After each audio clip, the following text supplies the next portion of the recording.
Throughout Israel's year-long war against Hamas in Gaza and more recently against Hezbollah in Lebanon, one thing has remained constant: military support from the United States in the form of weapons and money to buy them.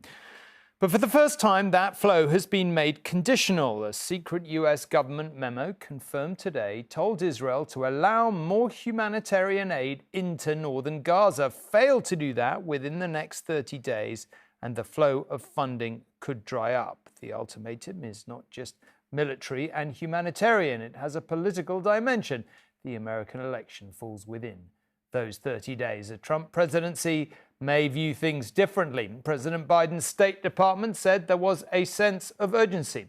No wonder after the fireball that engulfed sleeping Palestinians in a Gaza hospital compound in the early hours of yesterday. Distressing images we are about to show. Hello, I'm Shaban from Palestine. I'm a student studying computer system engineer.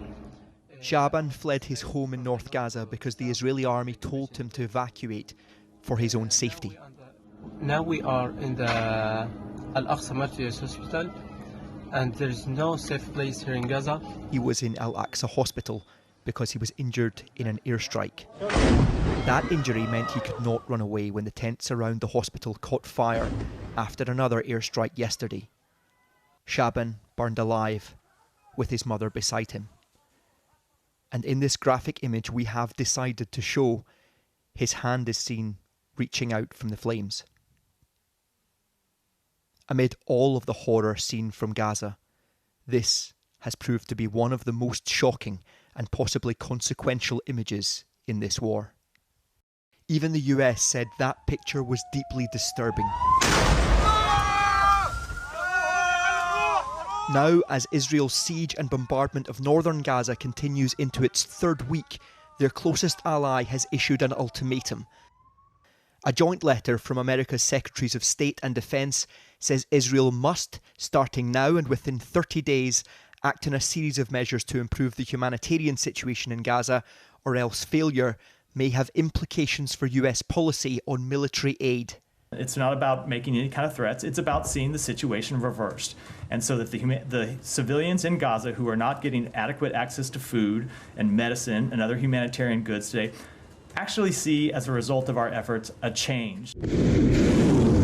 On the face of it, this is a stark warning from America. But it may ring hollow, because on the very same day as this apparent rebuke, almost 100 American troops arrived in Israel, where they will be operating this advanced missile defence system, also being sent here by the US. And there were no signs today that Israel has any concerns about support from its most essential ally. It does show in not just in words, but in deeds as well. The US willing to defend this country, as the US itself says, its ironclad commitment to Israel's defence. Meanwhile, northern Gaza is still under siege, under bombardment, with thousands fleeing under evacuation orders from Israel. The hospitals are described as being at crisis point. This doctor has pleaded with the international community to open humanitarian corridors and get medical aid and emergency doctors in. We need international laws to be enforced, he says, to protect hospitals and medical teams here in Gaza. But Israel continues its war on multiple fronts, undeterred by international opprobrium. They believe they are now in a fight for their own survival, and it's not goodwill Israel relies on, but military hardware, and that continues to be sent here in abundance. And Peter joins me now. Peter, this letter may have been sent to the Israeli government, but it's hard to shake the sense the real audience might have been rather closer to home.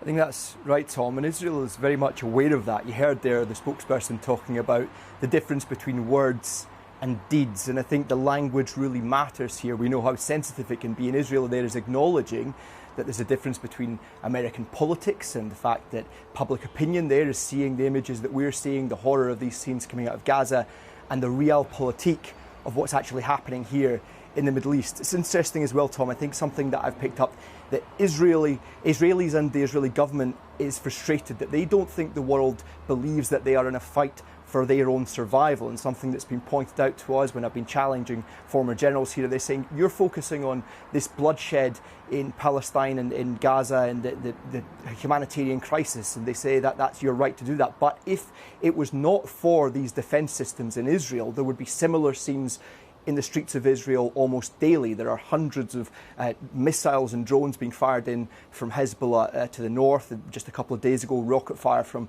Hamas in the south, and of course almost 2 weeks ago, the Iranian ballistic missiles. But we do have this humanitarian crisis in Gaza. The world is aware of it. Oxfam today saying that North Gaza is going to be wiped off the map. But because of this military support, Tom, nothing, not even this letter from the US, has proved capable of stopping Israel's warpath on multiple fronts.